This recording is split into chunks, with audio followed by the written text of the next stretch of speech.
one, fingers crossed, it only works when it goes live.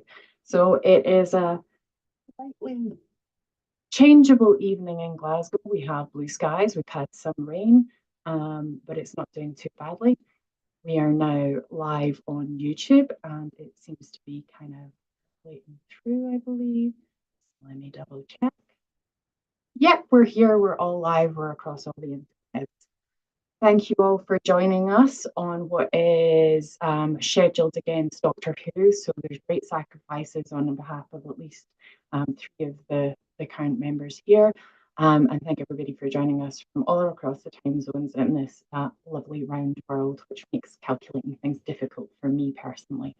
My name is Meg MacDonald. I'm the division co-division head for promotions for Glasgow, and it is my delight to host the town hall this evening. This has been a crash course in learning WSFS every time I have been hosting one of these, and I feel much more rounded in my Worldcon experience for it. So with us tonight, we have Esther McCallan, our August Chair. We have Nicholas White, who is division head for WSFS. We have Jessie Lipsey, who is the presiding officer of the business meeting. We have Warren Buff, who is the deputy presiding officer. And we have Jared Dashaw, who is advising them all. Well, advising the business meeting, actually. So we'll put it there. So the way this evening is going to go is there's going to be a couple of statements read, and then we're going to open with questions into the business meeting team. If you have questions for anyone, can you please add them into the Q&A section, and we'll be able to kind of track everything at once. If you're watching on YouTube, I will try and keep an eye on the questions there, but just to note there's a slight lag if we don't get to any of them. And thank you for those who submitted questions in advance. Okay, Esther, over to you. Okay, hi everybody. Thank you for coming this evening, this morning, whatever time of the world it is for you. So it's been a year, as I'm aware that some of you are very aware of. And we've been running a series of these events throughout the year just to be honest, to welcome people to our Worldcon. It's something we've been doing for a long time. We've done a lot of online events. I went out for lunch with somebody today and I had a very nice lunch with them, and I told them what they were doing, what I was doing this evening. And he looked at me with an expression of horror on his face, and he said, yeah, I don't go to the business meeting. And I said, oh, that's a shame. And he said, yeah, because I just feel that it's just LARPing Robert's rules. And I've been thinking about that quite a lot. To be blunt, the business meeting has a really bad reputation at the moment, and that's only been increased in the last year. There's a general consensus amongst the majority of Worldcon members that, very much like my friend who said this completely unprompted, that it's a space that hasn't served our community very well. And as a result, a lot of people like him just don't want to attend.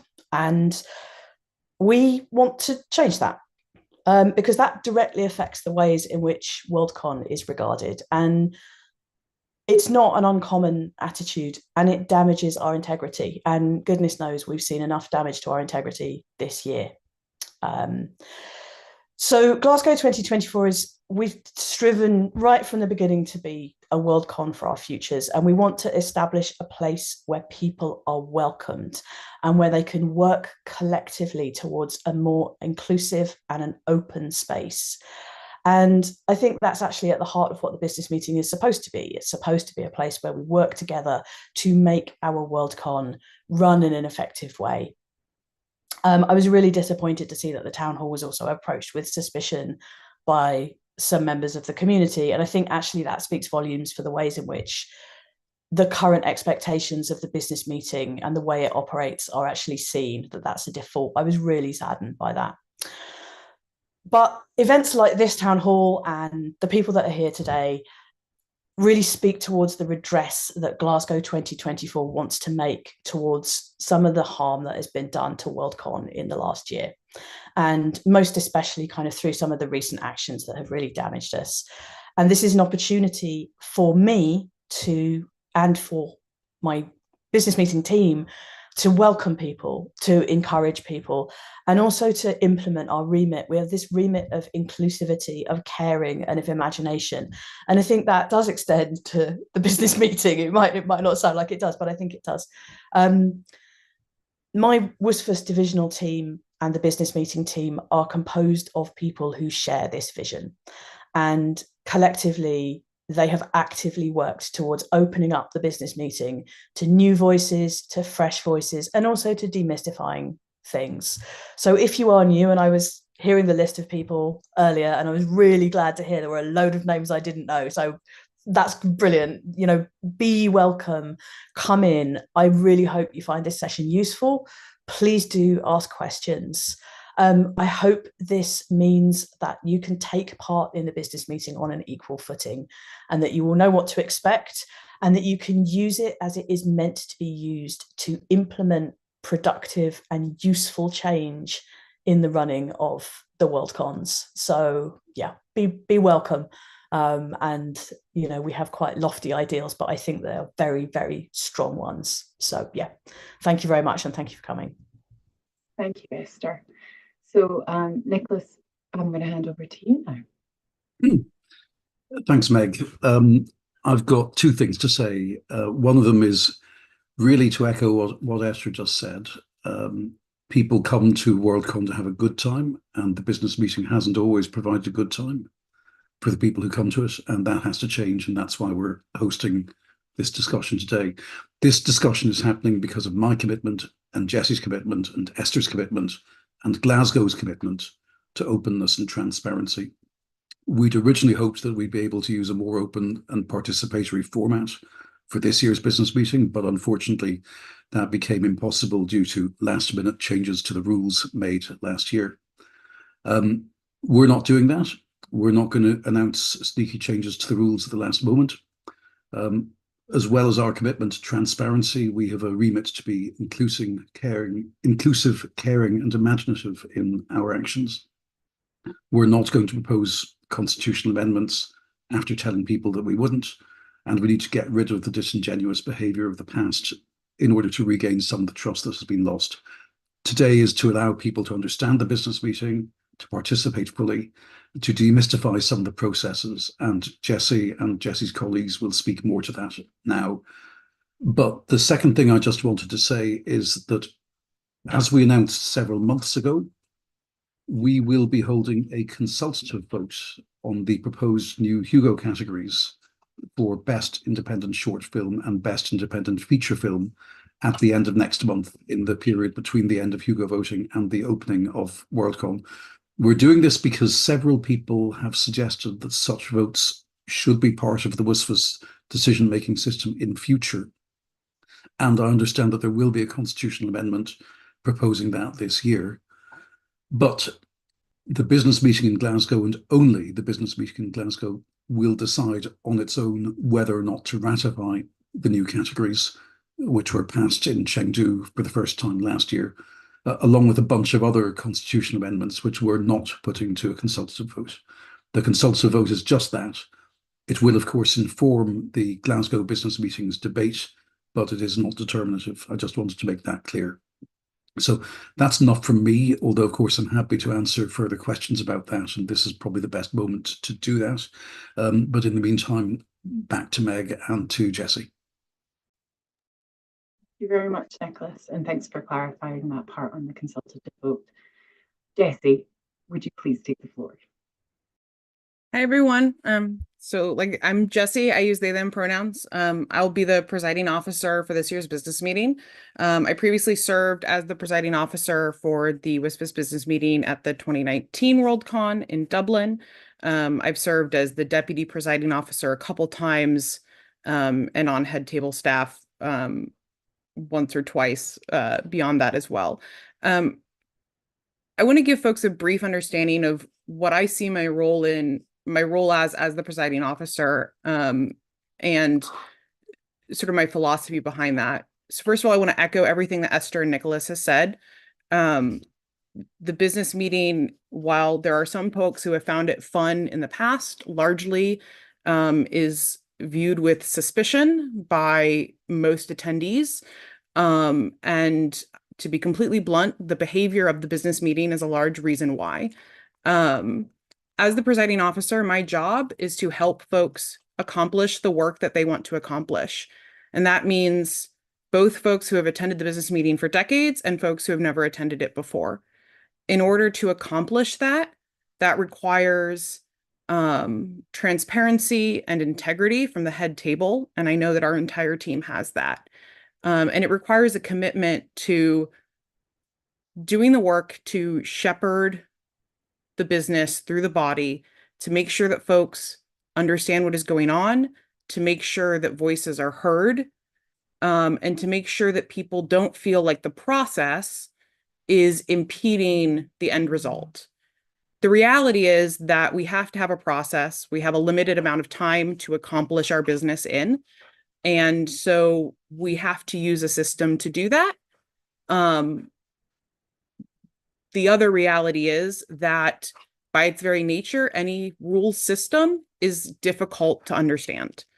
And so my job is very similar to my job when I'm DMing a game of Dungeons and Dragons, is to make sure you all get to do what you want to do, and I help you figure out how to do it. And I am the person who keeps track of where we are in that rule system so that you can focus on the actual substantive issues, and I can focus on making sure that we're then able to actually take the steps we need to take to accomplish things. That is sometimes easier said than done, but that is always my goal and what I'm striving for. I also have experience in parliamentary bodies beyond the WSFS business meeting. And so I have done this sort of work not just for our group, but for other larger bodies that are sometimes tackling things that are far, far more contentious than anything we've ever taken up in a WSFS business meeting. So I share that just to explain that this is a process that I deeply care about, because I have seen what happens when it works well. When groups are able to really come together, have substantive debate, figure out the best path forward, and use that to improve the work that they are doing. And so I do believe in the ability of a parliamentary process to accomplish good things, but that is wholly dependent upon the culture of that room. And so I am committed to doing what I can and leading folks in creating a better culture for our business meeting so that it is able to help Worldcon be better and help Worldcon accomplish what Worldcon needs to accomplish without a lot of the toxic infighting and elitist exclusionary behaviors that have happened in the past. Thank you very much. And I think that's really important to share both kind of, I love that image of you as the DM of the business meeting. That really helps me conceptualize what's going on, because it's quite an alien concept to me, and I spend my lifetime in meetings. So the kind of desire to go in and do this kind of at a fun event is useful to sort of understand it. So Warren, Jared, do you want to add anything into there? Or nope. Great. But by great, I mean, okay, so here's the thing. What is the business meeting and why does it happen? Jesse, I'm going to give it to you to start. Yeah, I think I'm going to sort of assume that I'll take the first pass at most of these questions, unless it's something that I think that Jared or Warren have more expertise in, and then if they have things to add to what I say. So what the business meeting is so for those folks that are unaware, Worldcon has a constitution that gives us rules over things like what our Hugo categories are, how we vote on the Hugos, how we handle site selection for future years, what the membership structure of Worldcon looks like. And so anytime you have a system with rules, you need a way to change those rules. If you realize that, you know, you want a new Hugo category, or you don't want an existing Hugo category, or you want to create a new membership class for, you know, so that we can have all of our puppies attend, whatever it is. And so the business meeting is the way that we accomplish that. So people bring forward items of business. That means a motion that will be something like, I move that we change this part of the Constitution to say this instead. And at its core, I mean, that's basically what the business meeting is doing, is changing the rules of how Worldcon works. We also accept there are reports from like previous Worldcons, their financial reports. There are some committees of Worldcon and the business meeting that exist that provide reports. Those include like the Mark Protection Committee that folks have probably heard about. And so those are broadly the two things the business meeting does, is hear reports from folks and take up business about changing the rules about how Worldcon works. There are, I can get into a lot more details about that, but I think some of the further questions will get into that a little bit more. But broadly speaking, that's what the business meeting is. And then, because like I said, we have to have a process by which to have these discussions, we use Robert's Rules of Order, newly revised, the most current edition, the 12th edition, plus additional rules that we've created for ourselves in order to do that. So for folks familiar with Robert's Rules, we do have some tweaks to those. For folks unfamiliar with Robert's Rules, we try to provide explainers and primers. And then, like I said, my job is to help you all figure out how to do what you want to do so that you don't have to have the entire process memorized.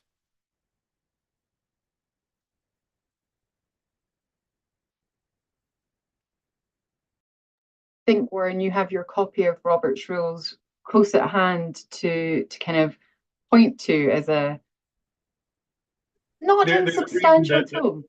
There's a reason that we definitely need to have some ability to get a helpful summary for folks, because there's too much in here to be familiar with it all, unless this is really something you do very often. Okay. So that's really useful, because again, I'm not familiar with Robert's Rules of Order, so it's good to know that there are certain things that are pointed out, and it's just been chosen because it's a format within which motions can be raised and brought to the floor. Okay, so thank you. That's really, really helpful. So you've explained your role, and Warren, can you explain your role as deputy to Jessie? So ideally, I won't have a whole lot to do other than helping with some note keeping and consulting off the microphone. However, if there is a particular item of business where Jessie has to step down from the chair, then I would step in and run the business for that item, and then when I'm done, they would resume the chair. So what I'm hearing from this, and it's a vast simplification, that there are lots of checks and balances that we particularly are putting forward to make it as transparent as possible for people that don't understand, and to keep it as openly honest as possible. This sounds a loaded word, but I mean to say that so conflicts of interest cannot come into play in that way. I think that should be sort of kind of reassuring. So when does it happen? Like how frequently? What's the general sort of space of the business being? So the business meeting happens in from 10 a.m. As the start time to 1 p.m. Generally on the starting on the first full day, which for us is the Thursday. I know I should have that memorized, but I'm terrible at remembering which day is which. And so we have, so the it's called the preliminary business meeting. It essentially does agenda setting for the rest of the business meeting. And the goal is to sort of knock out some of the things that take less time to do first, before diving into some of the stuff that generally has a lot more debate and requires more time to get into. So that preliminary business meeting, which really just means the first one, will happen on Thursday, and then each day after that, so Friday and Saturday, and then historically, the last day of the convention is sort of held as if we need it. In decades past, that last day was rarely needed. We have found in the past decade that more often than not, we do need that last day of the convention to finish doing our business. I would expect that to be the same this year. So it would be 4 total meetings from 10 a.m. to 1 p.m. That end time can be a little flexible based on just where we are in the business and exactly what time it makes sense to stop. But roughly that 3-hour period from 10 to 1, those 4 days. Okay, that's really useful. And you mentioned agenda setting, and Linda had a question which I think is useful to kind of put in here. It said, when will we have the agenda and other info available for download so we can print them before the meeting? What's the general schedule for that kind of activity? So I do want to say, I did see in the chat, I think I got my days off by 1. So it's actually Friday to Monday, not Thursday to Sunday. Sorry. So the WSFS, our constitution says that the deadline for new business to be submitted is 30 days prior to the start of the WorldCon. So that would be July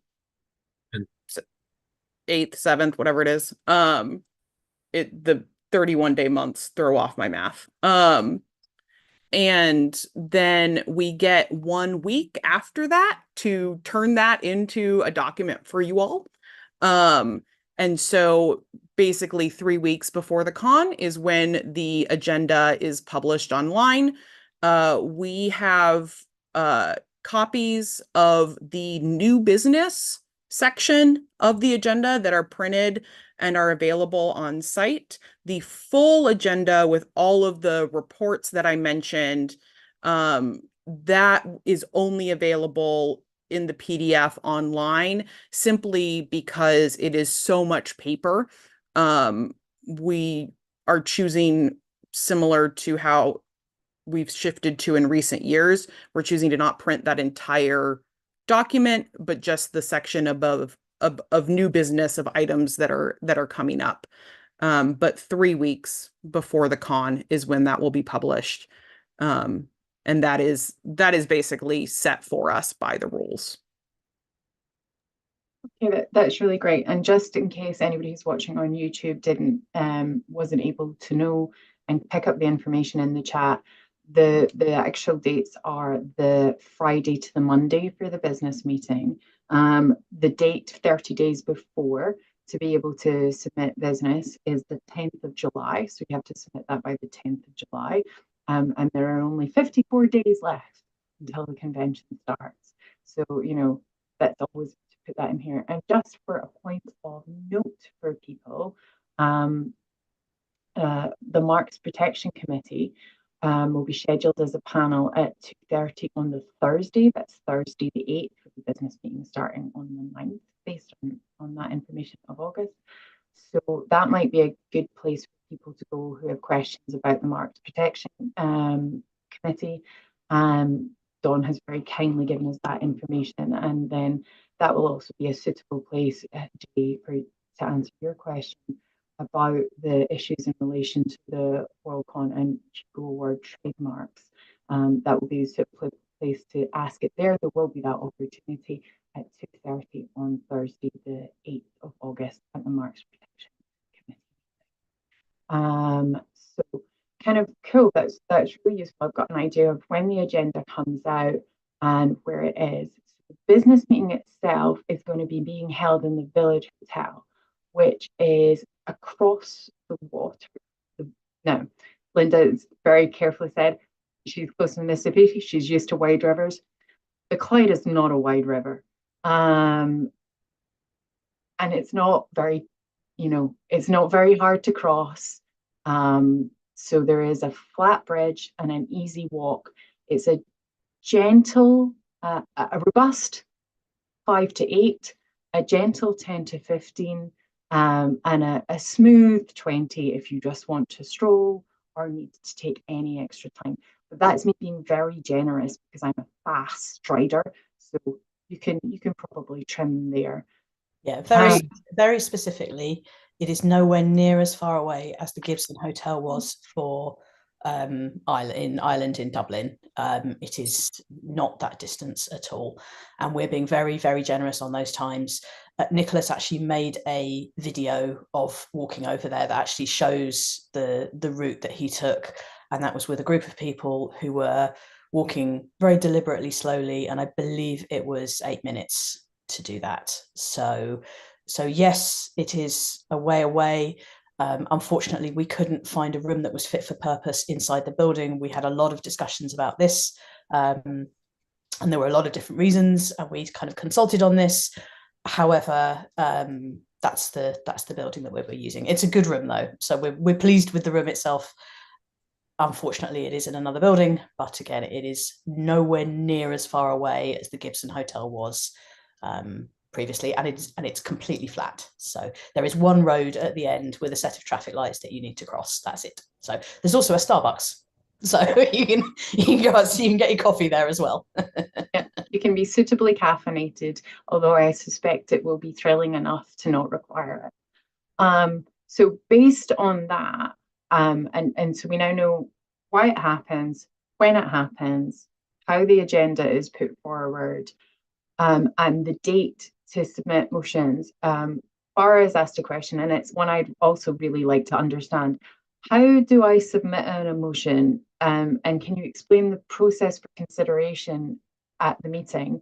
And a kind of a subsequent question, I'll come back, but you can keep it in your mind, is how do a team of proposers best prepare? And I think, Warren, you had something that you were thinking about in relation to that as well. So Jessie, how do you submit a motion? Yeah. So I'm going to describe, so like I said, there are a couple different kinds of items that can come up. I'm going to talk as though we're talking about a proposed amendment to the Constitution, because I think, especially for new folks, that's most likely what we're going to be talking about. Changing the standing rules of the business meeting is a slightly different process once you get on the ground.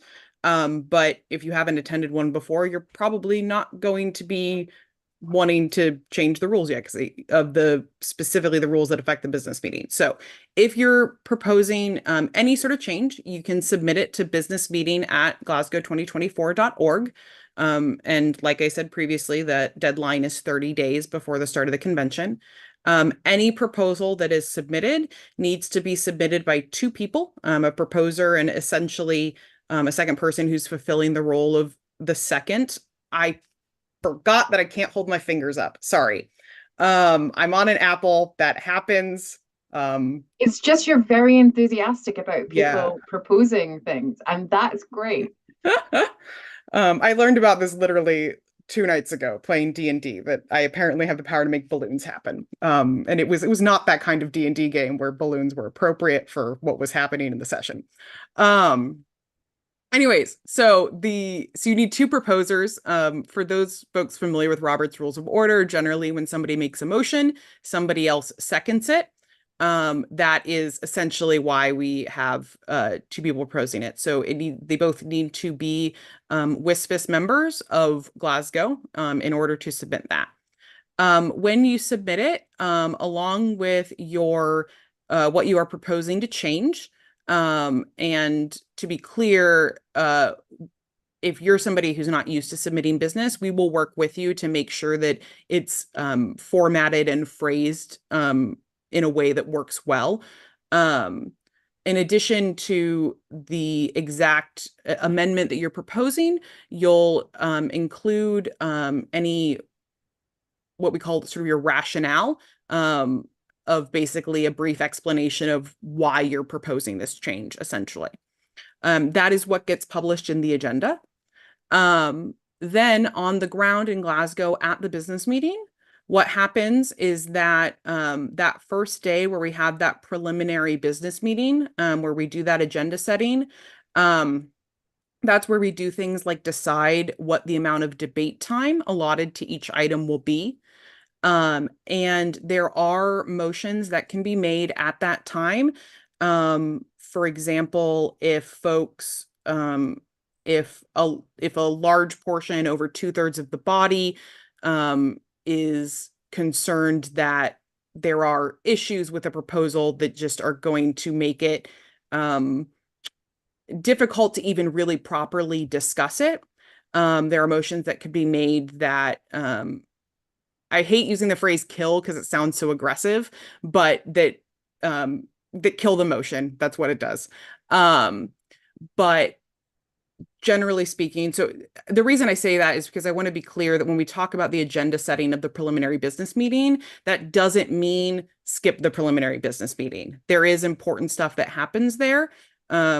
It's just that I think it's important that folks understand that that first meeting is structured a little bit differently, and is sort of, like I said, trying to address things like what are debate times going to be, and then also doing things like hearing reports that don't have the same amount of like debate and discussion happening as amendments do.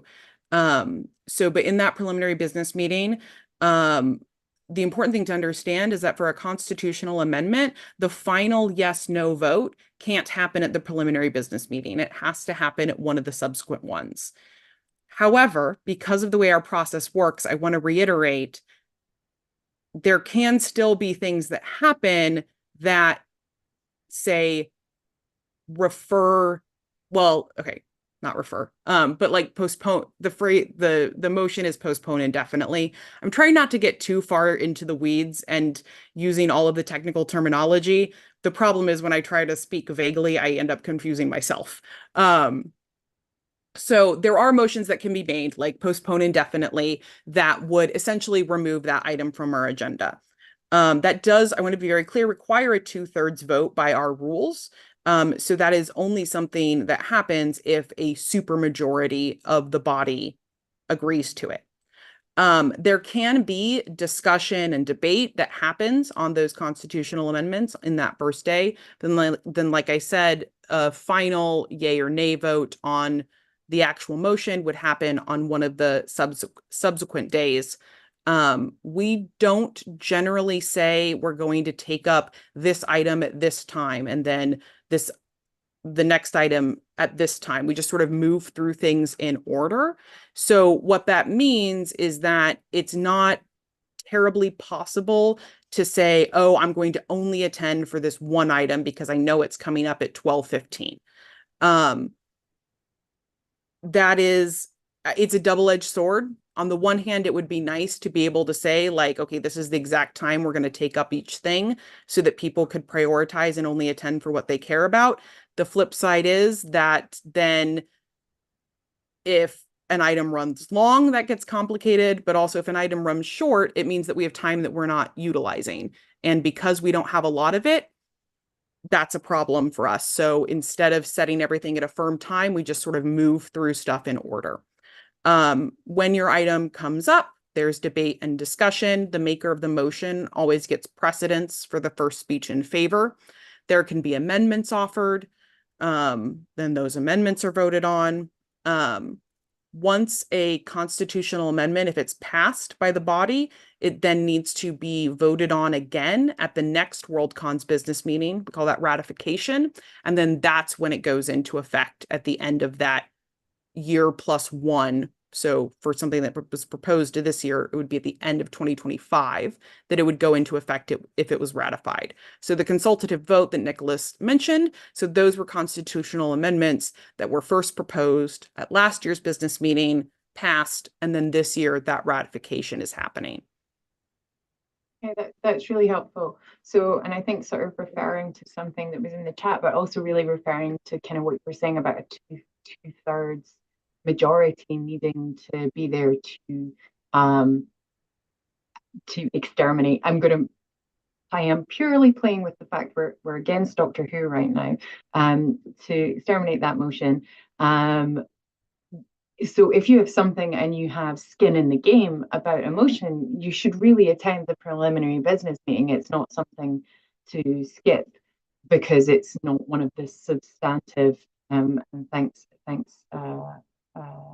it was Kevin who allowed me that word in the chat. One of the substantive meetings.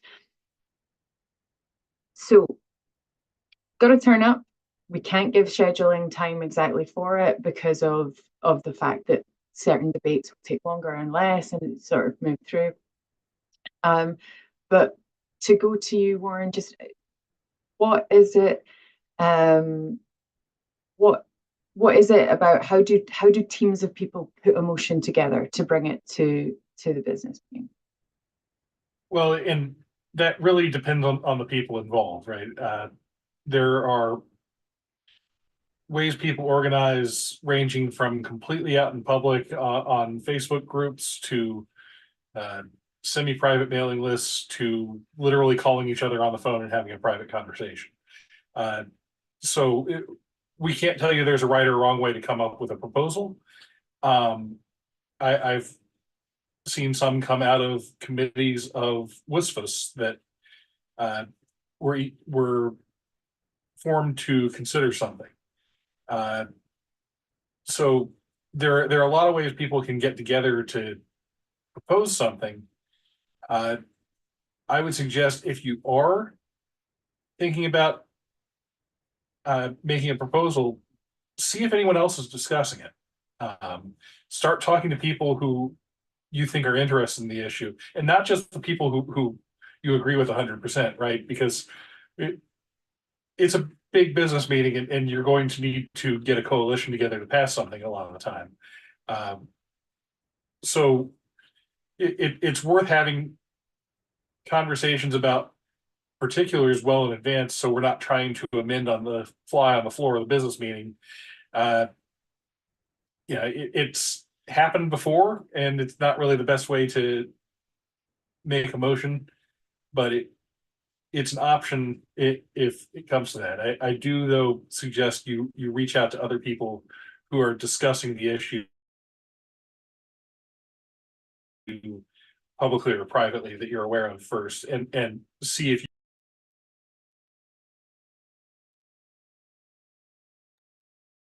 I think, Warren, you inadvertently muted there. I don't know if it cut off the end of your sentence or if you had finished.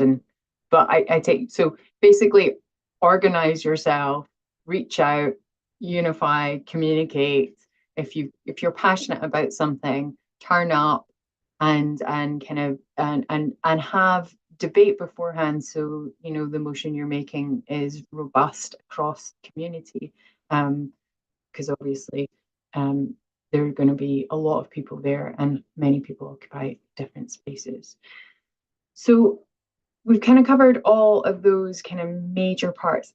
Is the business meeting open to everybody who is attending Worldcon?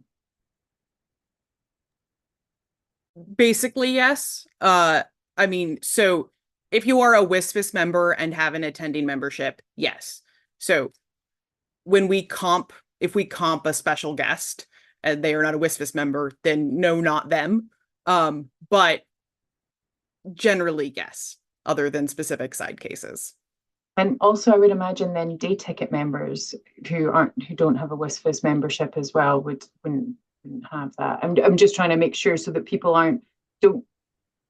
don't think that they're going to turn up on a day specifically for an agendaed item that aren't sort of full WSFS and attending members of the convention. Is that correct? Anybody here can clarify for me here, because I'm just thinking on the fly. Yeah. Day memberships, you do not have a WSFS membership. They're just to come in and come to the convention, and they don't give you that. It's very specific on the sign-up site whether or not you get WSFS membership or not, and it's the WSFS membership that allows you to attend the meeting. But also, to be clear, it is, again, everybody who's a normal attendee who's bought a regular membership.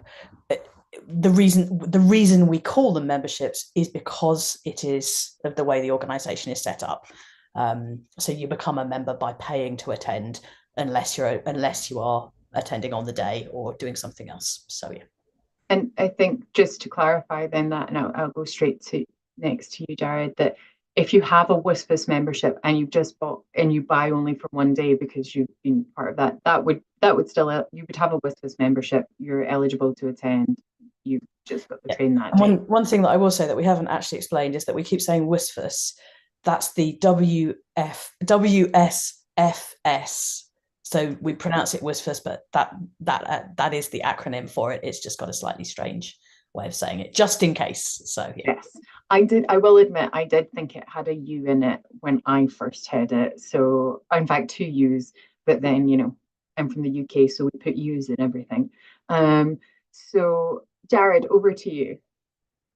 So what I would say is that those people do not have voting rights. They can't vote if you have a day membership or a comp membership.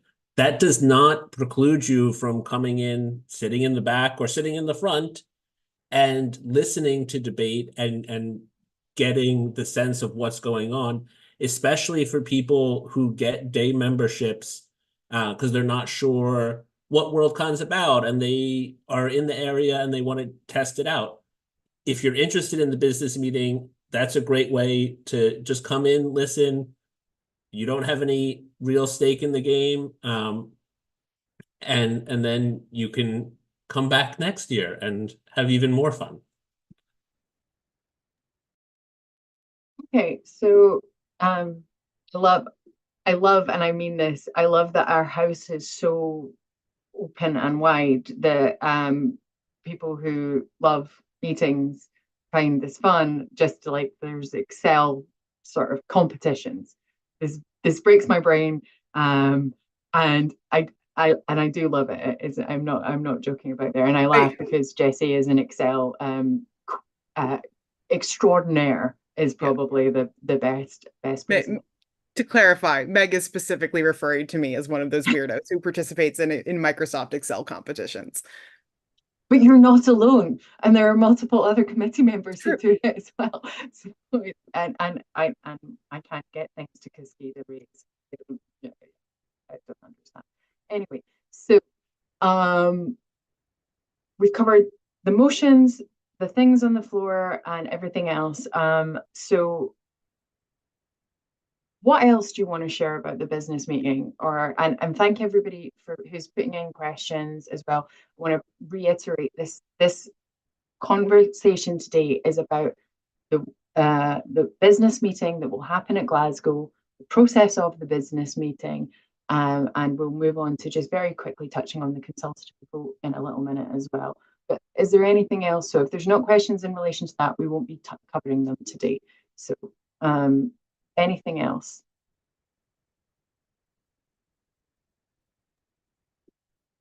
I think what I would add is, even though we've mentioned Robert's rules a couple of times, and Warren has his copy much more on hand than I do, and we've talked a lot about process and procedure, it shouldn't seem like it is heavily involved and you should be afraid of this. Like, we are all here to help you through this process. We do not bite. We don't even growl. So like, email businessmeeting@glasgow2024.org. Email one of us individually. Come up to Jesse or Warren in Glasgow. I won't be there. So if you find me, you did something special. And talk to them, ask them questions. because that's the way you get to know what's going on. During the meeting, while they're presiding, they may not have a ton of time to answer your individual questions. They can answer procedural questions and help you get things done. But like if you have well, why did this happen? That can wait till after the meeting. But just don't be afraid, right? Like this is not war. This is not, real politics. This is a hobby that a lot of us have, and you should be welcome to come in and have that hobby with us and participate in your convention because you are a member. You did not buy a ticket, you're a member, so participate. Thank you. I think that's really important. And there, I've got two questions, and I think I'll go to Kat's first of all, and then I'll come to Kent. Will members who can't attend be able to watch the business meeting virtually? Yes. So we are planning on live streaming the business meeting the same way we are many other panels. To be very clear, this is watching the business meeting. It is not virtual participation or being able to debate or vote. It's just a stream. And then that stream is also going to be recorded, and as has been the case for quite a while now, those recordings will be posted online afterwards on the Worldcon events YouTube page, where there's a historical record of the past, I don't even know how many business meetings. So yes, live, and also yes, after the fact. So it will be live and people can attend it virtually, but they can't engage with it virtually. Is that correct? So virtual members will be able to watch virtually. I hesitate to use the word attend just because that to me implies participation, but you'll be able to watch. Yeah. And then anyone, once the recordings are posted on that YouTube, anyone will be able to view those recordings. Okay, that's great. And Esther, do you want to add into that conversation? Yeah, and Nicholas alluded to this when he was talking at the beginning. I want to be really clear that this isn't, unfortunately, our decision. This was a decision that was made by a previous business meeting, and that we have to abide by. So it's unfortunate, and it's unfortunate. Sorry. Okay. So I guess if people are interested in making the business meeting more accessible to virtual memberships for participation, they should propose a motion and potentially bring it to the floor for forward communication and consideration. But that's the process of the business meeting that I'm getting, is that we bring these things about how we refine ourselves as a community and conduct ourselves. And if we need to look at how we've done things in the past and how we want to do things in the future, this is the space in which we do it. And brilliant. And Kevin, I'll just put this Worldcon YouTube channel into the YouTube as well. Sorry guys, I am doing multiple things at the same time to make sure it goes across all the streams. So Ken has a question that says, can someone address the relationship between the business meeting and the current Worldcon? So I think one of the things is the business meeting is embedded within the Worldcon and part of every Worldcon, but it's something consistent. Can somebody pick this up for me? I think Esther wants to. Esther's. So we have this gigantic raft. The cloud is not big enough for a raft, and Esther is making a delightful joke to wind up my blood pressure. Yes, sorry, I'm winding up, Meg. I'm actually a bit, I think so probably there is somebody else who can answer this question a bit better, because I'm not really sure what the question is about. Because the relationship between the business meeting and the current Worldcon is that the business meeting is, if you're a UK member, it's essentially the AGM. It's the thing that agrees the rules, as Jessie says. The current Worldcon has to abide by those rules. And for example, a really good example of this is the way that our membership is split out and sold at the moment.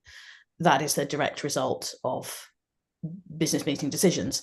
the Hugo category this year, absolutely delighted to, I mean, I'm a gaming professor in the real world. Then, yes, sorry, annual general meeting. Thank you, Marguerite.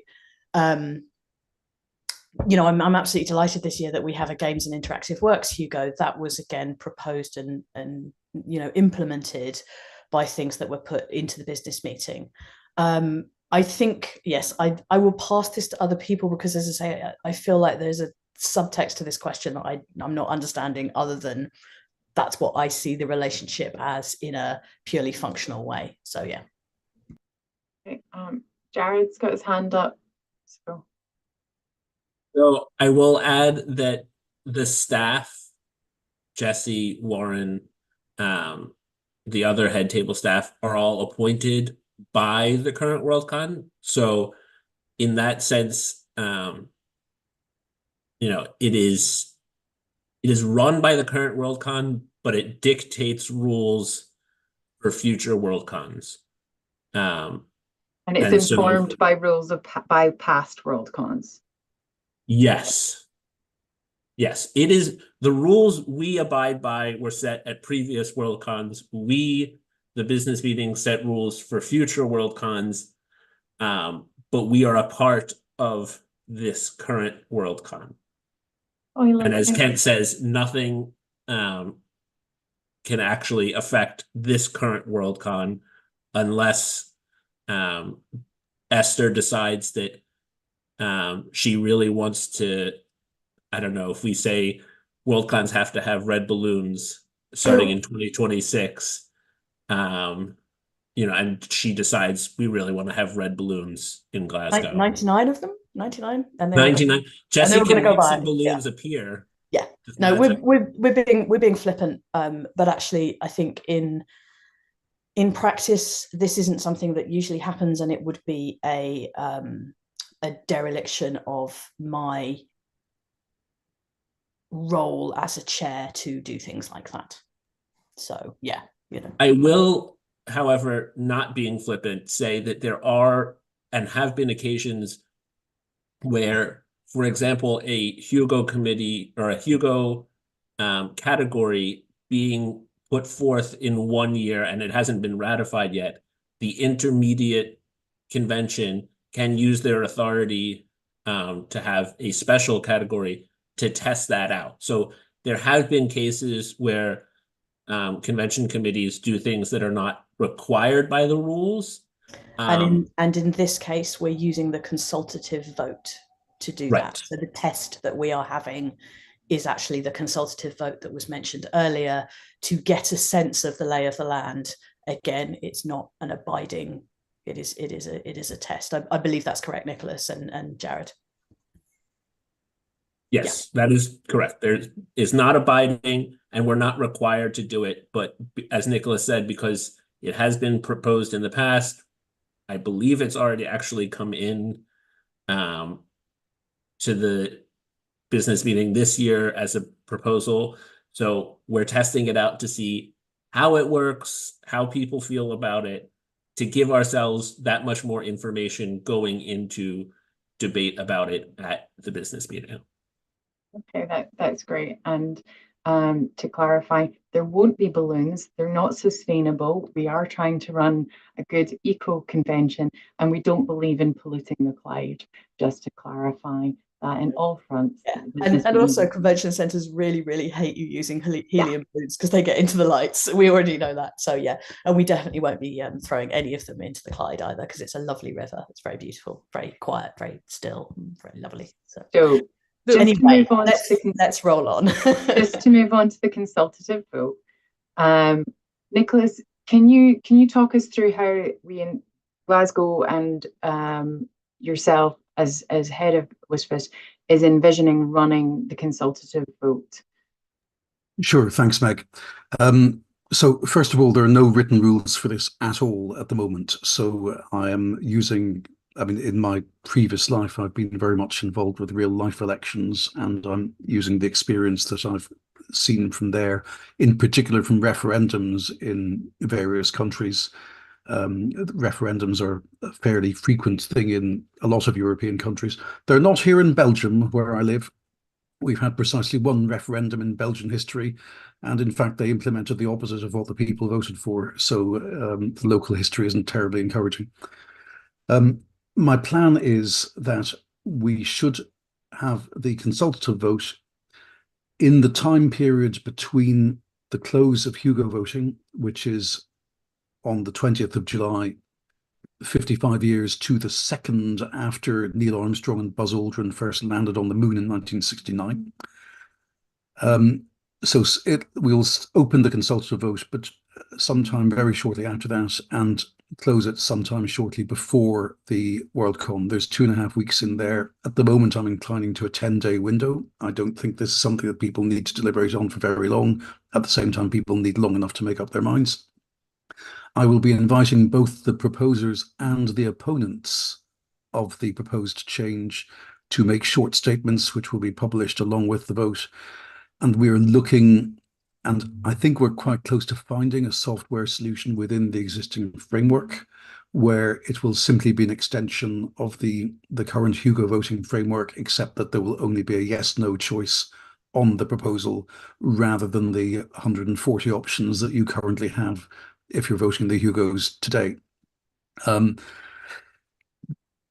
anticipate that there is no reason not to declare the results as soon as the vote is finished, but I say that now, not having yet gone through the process. So I put on record that my preference would be to declare the result as quickly as possible. And if that doesn't happen, there'll be a really good reason why not. In other words, that the results of the vote should be published before the Worldcon actually starts. The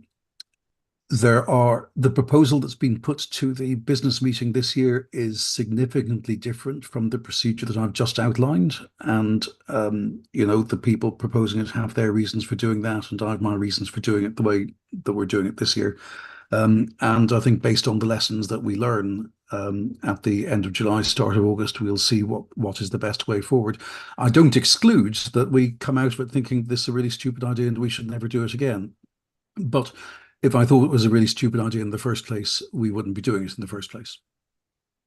Okay, so I'm kind of sure that the fact that we will keep and members informed by email and social media and our website as we have, throughout the process on how it happens, where the information can be found, when it's going to start, how long people have got, when it's closing, and managing the expectations as to when that information will be shared as soon as we possibly can, because life does happen on, fortunately, unfortunately, take that what you will. Okay, that's really useful, and I think that gives people some context. Thank you for that, Nicholas. So we don't have any questions that come up about consultative votes. So I'm going to bring it back over to kind of acknowledging that we are in the last minute of the first hour of this event. We can run on, but I would also like to watch Doctor Who at some point. So the question that's coming here from Catherine is, will there be a panel at Glasgow 2024 that introduces people to the business meeting? Yes, we will have the semi-standard panel the afternoon of that first day, so the day before the first meeting happens. That is generally just called an About the Business Meeting panel, where we will sort of do some of the same overview we've done here of just how the business meeting works. We will, of course, at that point have the agenda, and we'll have had it for 3 weeks. And so we'll briefly run through that, understanding, of course, that as the folks on that panel are going to be your head table staff, like we're not going to be expressing our opinions on any of the items of business before us, because that wouldn't be appropriate. But if there's anything that, folks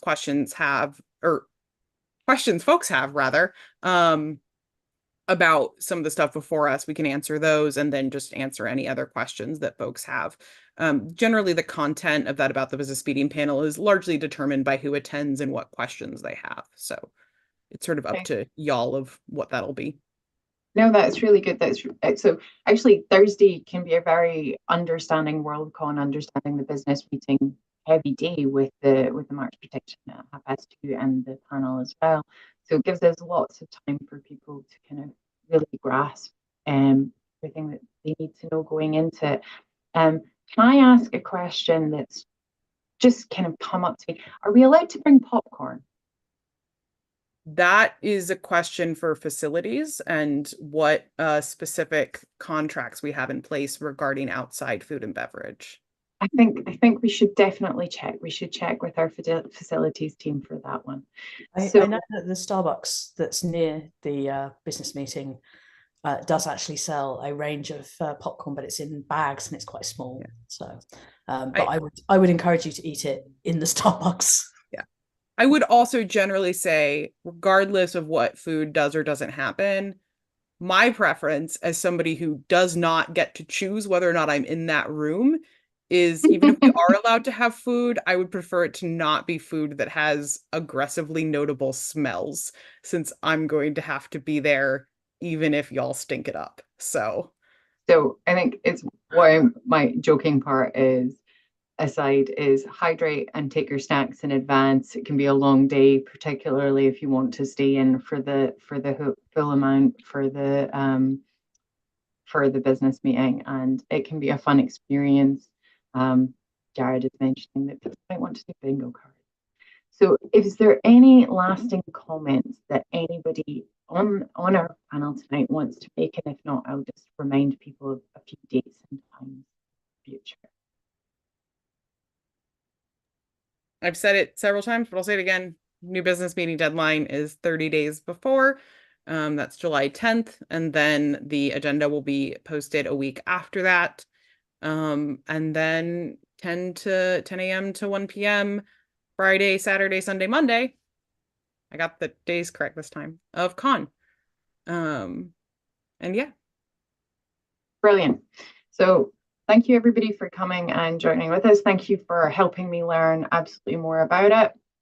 I do feel a lot wiser. I don't know if I would ever propose motion, but maybe that's just it's early days, it's baby days in my business meeting experience for that. Although Jared did potentially show us one of the youngest business meeting attendees earlier in this event. I was going to call it seminar, but it's not. So thank you everybody for being here. We have 54 days until convention starts. We're all really, really excited, and there is tons and tons of work going on. Events are being announced all the time. We've recently announced 2 special guests. It's so much to keep an eye on our socials. If you haven't yet got your membership, please do. The Hugo packet, which is a massive packet, is still available, and people are reading and playing and just consuming it like crazy. So I think it's a great time. And Nicholas, you may have noted the sort of subliminal thing about voting today. He'd like you to vote early. He'd like you to vote often. And well, your own category, you can vote. You don't have to do it all in one sitting, is the other part. So apart from that, and thank you everybody for their comments in the chat, for their questions. I found that really helpful. And may I wish you a good night and enjoy your Doctor Who or the rest of your day, however you're spending it. Bye, everyone.